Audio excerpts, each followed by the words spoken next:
Sean bienvenidos. Cubavisión Internacional abre sus puertas en este momento para presentarles nuestra emisión de Cuba Noticias. Con un placer tremendo vamos a acompañarles y también informarles de lo principal que ha ocurrido en las últimas horas en nuestro país. Estos son los titulares.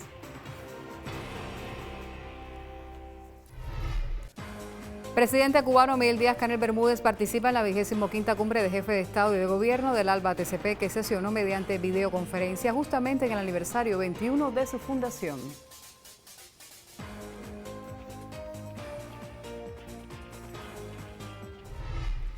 Ministro de Relaciones Exteriores de Cuba, Bruno Rodríguez Parrilla, condenó el acto terrorista contra una celebración judía en Sydney, Australia, y envió sus condolencias a los familiares de las víctimas.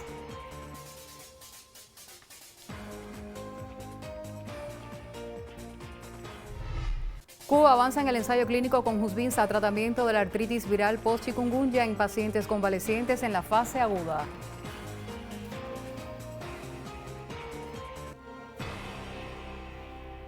Con un llamado a la paz, a la unidad y a la cooperación económica entre las naciones del ALBA ante las amenazas y agresiones de los Estados Unidos, concluyó la 25ª Cumbre del ALBA TCP.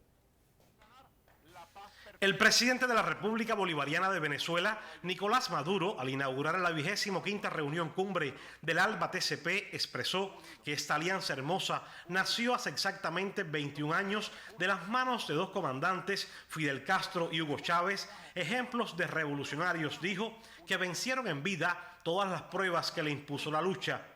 Hace 21 años nació el ALBA como respuesta al intento de colonizar con el ALCA toda nuestra economía.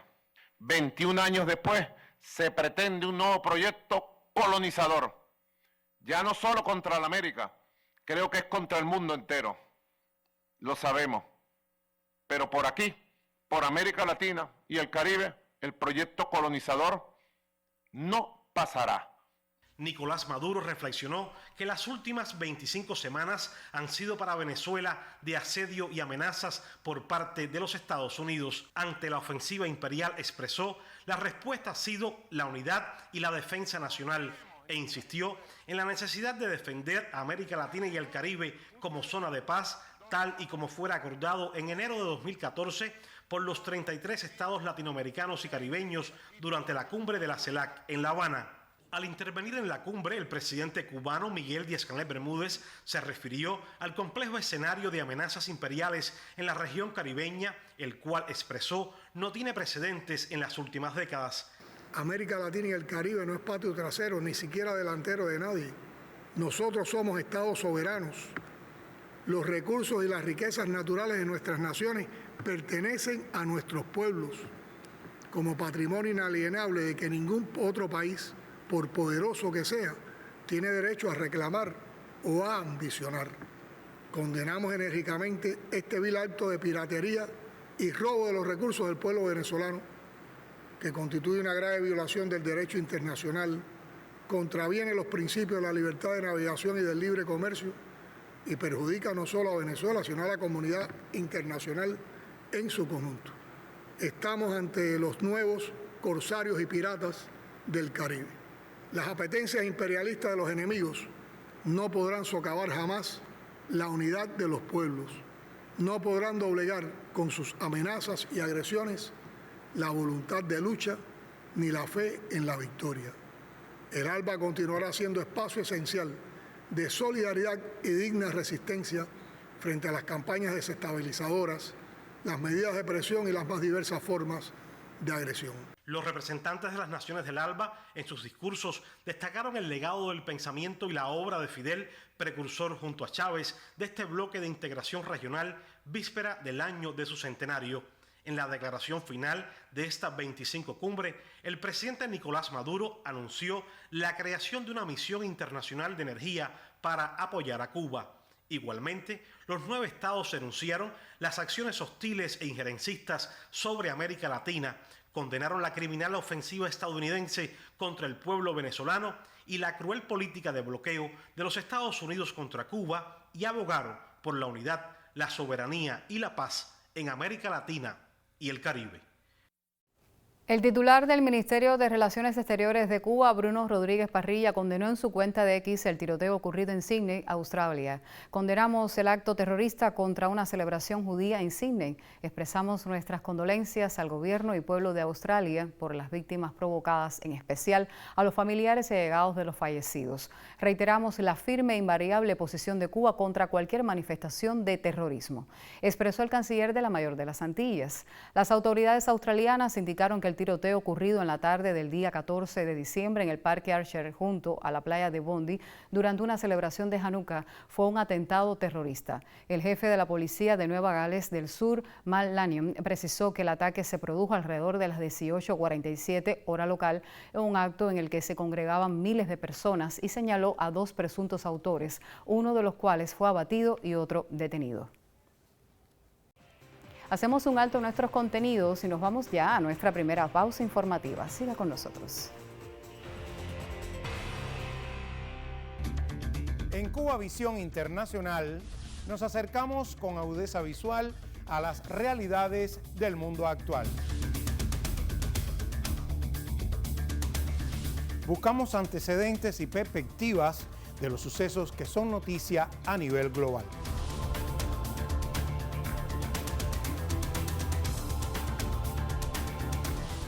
Todo esto y más lo puede encontrar en Mundo 2020, solo por Cuba Visión Internacional.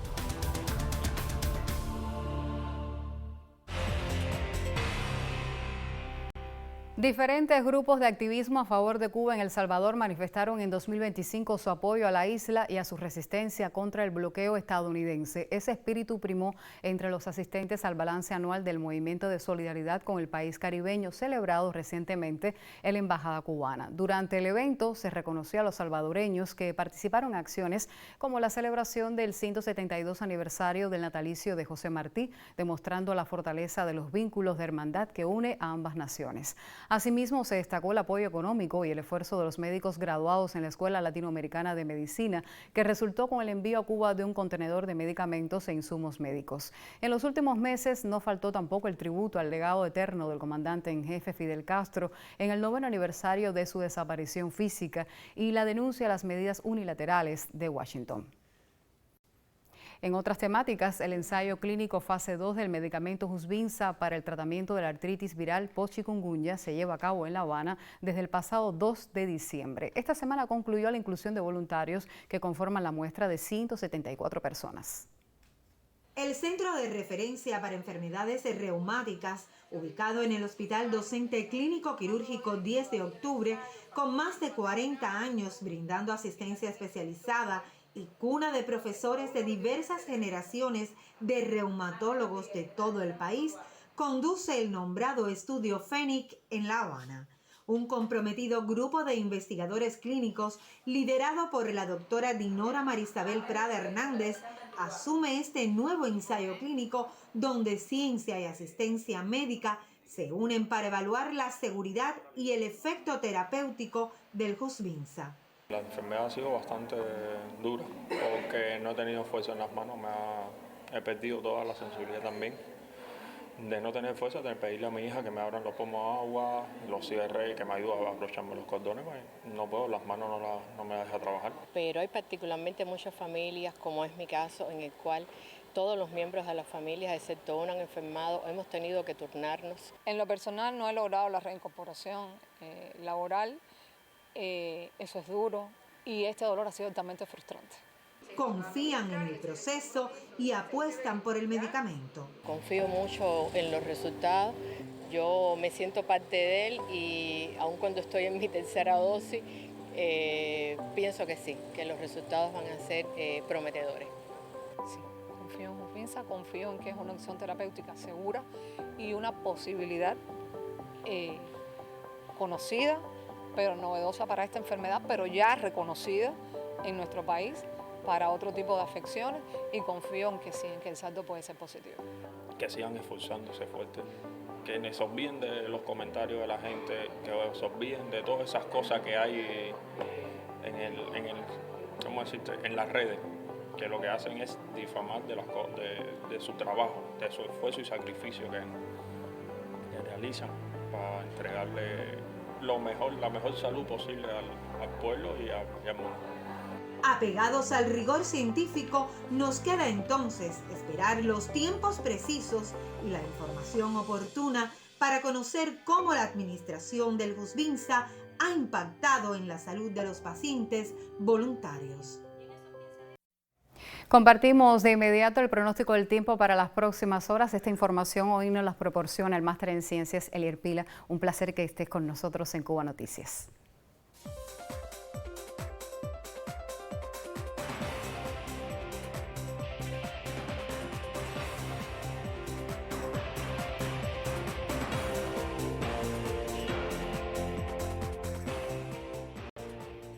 Buenas tardes. Sobre el territorio cubano influyen las altas presiones migratorias, una masa de aire seca y con temperaturas más frescas que está detrás de un frente muy debilitado, muy próximo a la costa norte de la parte occidental del país. Esto estará produciendo durante el resto de esta jornada de lunes algunos chubascos en zonas del litoral norte de gran parte del territorio, dando paso a esta masa de aire un poco más fresca, todavía no con un descenso marcado en cuanto a las temperaturas. Eso sí, mantendrá la probabilidad de algunas lluvias, sobre todo en zonas de la costa norte, no solo para el resto de esta jornada de lunes, sino también para mañana martes. Tendremos en los destinos de la parte occidental, en zonas del litoral norte, como es el caso de La Habana y Varadero, nublados ocasionales con probabilidad de chubascos durante gran parte del día, a intervalos y lluvias también, alguna lluvia ligera en estos destinos turísticos. En el resto, condiciones mucho más estables, cielo parcialmente nublado y baja probabilidad de lluvias. Las temperaturas les decía que van a descender algo, sobre todo los valores máximos. Las mínimas con muy poco cambio, valores entre los 20, 21 grados, 22 en algunos puntos costeros, pero las máximas en zonas de la costa norte estarán cercanas a los 26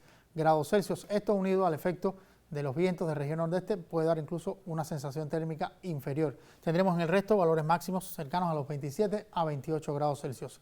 En el caso de los destinos de la parte central, igualmente hacia la zona norte, la probabilidad de chubascos ocasionales con nublados en gran parte del día, un poco más hacia el sur, un tiempo más estable, cielo parcialmente nublado en la tarde y escasas precipitaciones. En cuanto a las temperaturas, también los valores más bajos estarán en la tarde en zonas de la costa norte, las mínimas con muy poco cambio, 21 grados Celsius y máximas de 26 en la parte norte y 28 en Trinidad, en el sur de la región central. En el caso de la parte oriental, también en zonas del norte, como es el caso de Baracoa y Playa Guardalavaca, la presencia de chubascos ocasionales y nublados también ocasionales y parciales durante gran parte del día. En el resto, hacia la tarde, tendremos un incremento en la nubosidad y la probabilidad de alguna lluvia aislada en las ciudades de Santiago de Cuba y Bayamo. Las temperaturas, en el caso de los valores mínimos, hacia el sur, valores de 22, 23 grados Celsius, muy similares también en la costa norte. La diferencia estará sobre todo en los valores máximos en la tarde, 27 grados para la costa norte, en el sur un poco más elevadas, 29, 30 grados, descendiendo ligeramente respecto a la jornada de hoy. En cuanto a los datos astronómicos, la salida del sol en el extremo oriental del país a las 6:25 de la mañana y la puesta 6 en punto de la tarde por el Cabo San Antonio, en el extremo más occidental del territorio cubano. Así que para esta jornada de lunes y martes, la presencia de chubascos en zonas de la costa norte permanecerán también a intervalos durante la jornada de mañana en el litoral norte de gran parte del país. Pase usted una feliz tarde y continúe acá en la compañía de Cuba Noticias. Desde el pasado mes de septiembre en Guantánamo es posible soñar en azul y así dibujar el mundo de 26 niños con trastorno del espectro de autismo. Educadores y especialistas junto a la familia hacen posible con el amor la realidad de aprender a escuchar el silencio. Más detalles en este reporte. En el corazón de la ciudad de Guantánamo, un grupo de especialistas dedica cada día a enseñar, acompañar y comprender a niños con trastorno del espectro autista. Este es un espacio donde el silencio también comunica y donde cada logro es una pequeña victoria. En el mes de septiembre tuvimos el placer de abrir nuestras puertas para recibir en la institución educativa Educando con Trastorno del Espectro Autista. Es la primera en nuestra provincia de Guantánamo, es un privilegio que tenemos. Iniciamos con una matrícula de 26 educando. Además de trastorno del espectro autista, tenemos también 6 niños con síndrome de Down, niños con discapacidad intelectual, que se les brinda una atención educativa dentro de nuestra institución. Arrastrando los pies en la arena, ¿cómo sale eso? Esta especialidad aporta bastante a nuestros niños debido a que a través de ella se pueden corregir y compensar deformidades ortopédicas o algunas patologías asociadas que tienen. Entre ellas también nos ayuda a corregir y compensar la motórica fina y gruesa que la tienen afectada y también activar los procesos psíquicos que están bastante deteriorados. Hay varios sistemas alternativos y aumentativos de comunicación ya que todos los niños autistas tienen características diferentes. Algunos tienen un lenguaje activo, otros no, otros se comunican por lenguaje de señas, por los pictogramas, que es lo que los representa a ellos, la labor que deben realizar. Y en la escuela tenemos varios, como la piscina, que como es una de las técnicas de relajación y los niños autistas en algunos momentos están alterados, aprovechamos ese momento para ahí mismo realizarles los ejercicios logopédicos que llevan. Para las familias, este centro se ha convertido en una segunda casa, un espacio donde aprenden no solo los niños, sino también los padres, que acompañan sin miedos ni prejuicios. Sofía llega sin hablar, o sea, muchas palabras, una niña con poca interacción social, y yo me quedo sorprendida porque yo llevo mucho tiempo tratando de hacer, desde la casa por supuesto, ese trabajo, pero yo no lo había logrado. Sin embargo, en estos pocos 3 meses, hoy yo tengo una niña que canta, hoy yo tengo una niña que puede imitar el sonido de muchos animales, que reconoce muchas de las partes de su cuerpo, y esos son logros importantes. En este centro, cada palabra pronunciada, cada mirada sostenida, cada gesto compartido es un triunfo de la empatía y el amor, porque enseñar a entender el silencio también es enseñar a escuchar. El tiempo está a favor de buenos sueños. Prosigue Cuba Noticias con la información deportiva. Hoy nos acompaña Rodolfo Durán. También un placer tenerte en nuestra emisión. Bienvenido.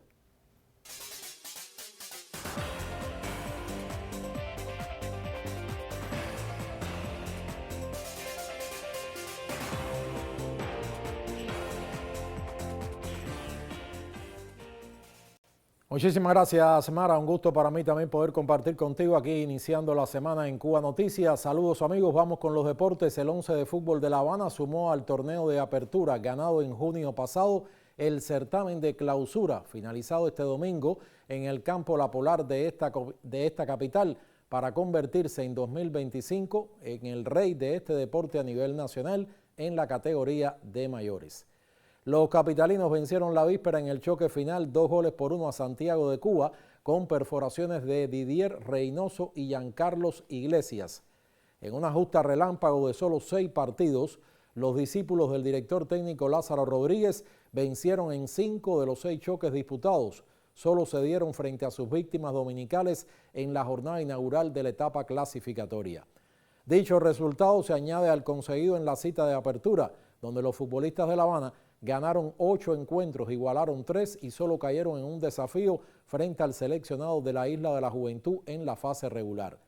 Las 2 coronas alcanzadas en el año que termina por el fútbol de la capital son las primeras que se agencia esta provincia después de 24 años sin ganar. Desde el 2001 no ganaban en el máximo nivel del fútbol cubano. El periodista Miguel Ángel Cruz estuvo este domingo en el campo La Polar y recogió declaraciones del director técnico de La Habana. Quiero que me hable cuáles son las claves durante toda esta campaña para lograr un resultado como este. La clave de esta fue la unión de los juveniles con algunos jugadores de experiencia, que siempre he dicho que no se puede deshacer, y se logró. Creo que esa es la clave fundamental. Me tomé el trabajo de ir a la I de Martí Narváez, en la cual yo salí a ver a los jugadores que venían en desarrollo. No es más nada que el trabajo que se está haciendo en la base, principalmente en la categoría juvenil, que ya prácticamente entrena con nosotros. De ahí fue la selección de esos jugadores que siempre supe que me podían haber aportado. No solo eso, hay algo más. Entre los juveniles que jugaron con nosotros es un total de 12 goles que hemos anotado. Hay otra cosa muy bien que nosotros tuvimos que tenemos que tener bien claro. Solamente en el año 2025 nosotros perdimos 2 partidos. Uno contra la Isla y el otro en Santiago de Cuba. Nada, es el trabajo, la dedicación, mis peleas, mis luchas. Nada, agradecido por estos muchachos, por darme la oportunidad de dirigirlo, de entenderme, que peleo no es por gusto, peleo para hoy. Esta afición se sienta contenta con nosotros. Bueno, quiero que me hable del rival Santiago de Cuba, una final muy disputada, pero La Habana supo definir sobre todo en los minutos finales y llevarse, como siempre. Hay algo que nosotros tuvimos en cuenta también. El partido que Santiago pierde con Villa Clara se perdió en los segundos tiempos. Nos dimos cuenta que estaba ganándolo de 2-0 y no le estaba rindiendo el segundo tiempo. Y ahí fue el trabajo basado anoche, hoy por la mañana con los entrenadores, con los atletas, y trabajamos sobre eso. Trabajamos sobre eso y le planteamos que si nosotros teníamos combatividad, nosotros podemos desquitarnos el partido que perdimos allá 3-2, partido difícil igual, el primero, pero se logró y pienso estoy contento con ellos y nada, festejar ahora. Las felicitaciones para las autoridades del fútbol en La Habana y por supuesto para los jugadores que fueron los principales protagonistas. Cerramos los deportes con ajedrez, amigos.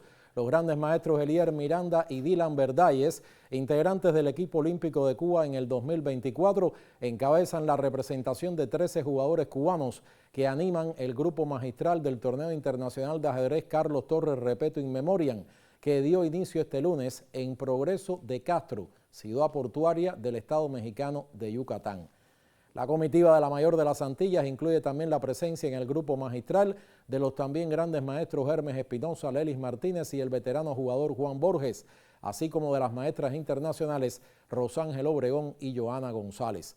La tradicional cita de los trebejos en territorio mexicano transcurrirá a 9 rondas hasta el 19 de diciembre, con 4 dobles jornadas que transcurrirán desde este lunes y hasta el próximo jueves, y la novena y última programada para el viernes 19 de diciembre. Y al cierre de este segmento de deportes, les comento que este martes, en horas de la mañana, se darán a conocer los mejores atletas y deportes de Cuba en el año 2025. Espere en la emisión de este martes de Cuba Noticias detalles al respecto. Así nos despedimos, Mara, gracias y siga ahora usted disfrutando de los minutos finales de Cuba Noticias. Gracias, Rodolfo. Nos vamos precisamente a nuestra última pausa informativa. Sigue en Cuba Noticias.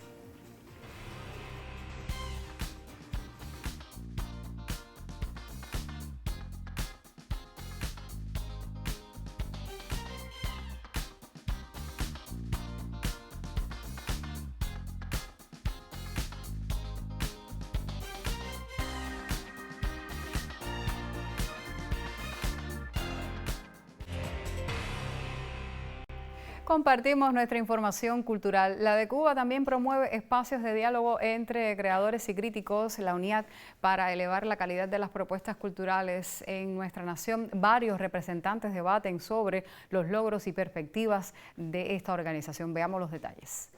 La Unión de Escritores y Artistas de Cuba, UNIAC, ha consolidado diversos espacios de intercambio entre críticos y creadores para elevar el nivel de las producciones artísticas, dotar a las audiencias de herramientas de análisis para el consumo y promover un ecosistema cultural vibrante y reflexivo. Nosotros hemos conseguido consolidar aquí en la sede de la UNIAC espacios habituales para el ejercicio de la crítica en una de sus dimensiones. O sea, en el encuentro entre los creadores y los críticos, en el análisis de procesos puntuales o de obras o de determinadas aristas de la creación en espacios habituales que se concretan cada mes aquí en la UNIAC. Los tenemos en todas las asociaciones. Estos encuentros, como el panel de la crítica en artes escénicas o la tertulia en artes visuales, institucionalizan un hábito de debate que históricamente ha tenido altibajos en el campo intelectual cubano. No obstante, su existencia demuestra que hay una estructura dispuesta a canalizar y formalizar el análisis. Críticos tenemos que movilizarnos y tenemos que cubrir esos espacios que se van produciendo en la isla, desde Guantánamo hasta Pinar del Río, porque al final es un movimiento, es una institución, ya sea por UNED, ya sea por el Ministerio de Cultura. Y entonces ese vacío tenemos que crear mecanismos que hay que cubrir. Cuando ahora mismo haciendo el resumen, mirando las cosas que se han estrenado, hay provincias que tienen 17 estrenos teatrales. Eso para una provincia realmente es un récord. Pero ¿dónde está la crítica? La clave reside en los límites y la efectividad de ese análisis. La crítica profesional, por definición, debe partir de un conocimiento profundo y argumentar con rigor.